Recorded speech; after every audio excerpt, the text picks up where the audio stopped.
This is a awareness video. আজকাল অনেক জায়গায় দেখছি কি অনেক ভ্যাকেন্সি দেখাচ্ছে, job vacancies for airports and aviation jobs. আর যখনই তুমি ওটার জন্য অ্যাপ্লাই করছো, they are asking for security money, they are charging amount, অল্প অল্প করে ধাপে ধাপে করে একটা লামসাম অ্যামাউন্ট তারা তুলে নিচ্ছে।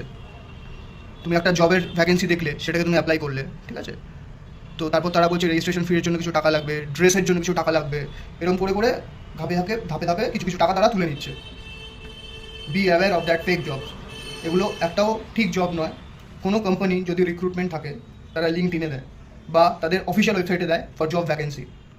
কোনোদিন তারা ফেসবুকে বা অন্য কোনো মিডিয়াতে এইভাবে দেবে না কি আমাদের ভ্যাকেন্সি চলছে, প্লিজ কাম অ্যান্ড অ্যাপ্লাই। এরকম কোনোদিন হয় না। ওয়েবসাইটসে যাবে, যারা জানো না তাদেরকে বলেছি, অফিসিয়াল ওয়েবসাইটস। যদি তোমরা এভিয়েশন জয়েন করতে চাও বা কিছু তোমার হসপিটালিটি কোনো ইয়েতে জয়েন করতে চাও, সবসময় তাদের ওয়েবসাইটে গিয়ে চেক করবে একদম ঠিক জব কিনা। যদি ঠিক জব হয়, they will not ask for a single Penney.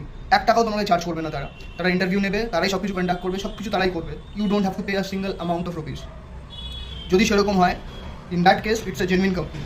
আর যদি কেউ বলে তোমাকে এত টাকা দিতে হবে, সিকিউরিটি মানি দিতে হবে, রেড ফ্ল্যাগ, একদম এগোবে না, ওখানেই থেমে যাবে। বিভিন্ন অফার লেটার্স আমি দেখছিলাম কিছুদিন আগে, দেখে মনে হচ্ছে পুরো জেনুইন, ওয়াটারমার্ক দেওয়া, এয়ারলাইন্সের নাম, যেরকম একদম প্রপার কী বলবো লেটার হয়, জব লেটার, পুরো ওরকম প্রপার। বাট ওটা টোটালি ফেক, ওরকম কিছু হয় না, মানে নেই। ওরকম একটা লেটার তোমাকে হয়তো পাঠাবে ওরা, কি ইউ আর সিলেক্টেড, কংগ্রাচুলেশনস, সেই কন্টিনিউ করবে, কোনো অসুবিধা নেই। বাট যখনই দেখবে দে আর চার্জিং ইউ অ্যামাউন্ট, কি টাকা চাইছে, তখনই স্টপ করে দেবে, বুঝে যাবে গল্প আছে বস, একদম এগোবে না। ঠিক আছে, এটা একটা জাস্ট অ্যাওয়ারনেস ভিডিও। আজকাল যারা 12 পাস আউট হচ্ছে বা গ্র্যাজুয়েশন কমপ্লিট করছে, they are searching for their careers, কি হ্যাঁ আমি এখানে যাবো, ওখানে যাবো, এভিয়েশনে যাবো, হসপিটালিটিতে যাবো। তাদের জন্য একদম মা বাবা অনেক কষ্ট করে পড়াশোনা করিয়েছে, টাকাটা বাঁচাও।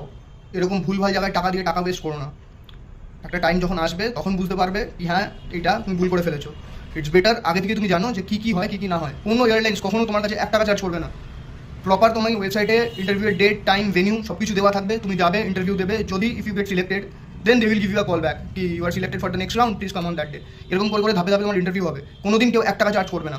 যখনই কেউ যদি 1 টাকাও চার্জ করেছে, বুঝে যাবে ইটস আ ফেক থিং। ঠিক আছে, চলো, থ্যাংক ইউ।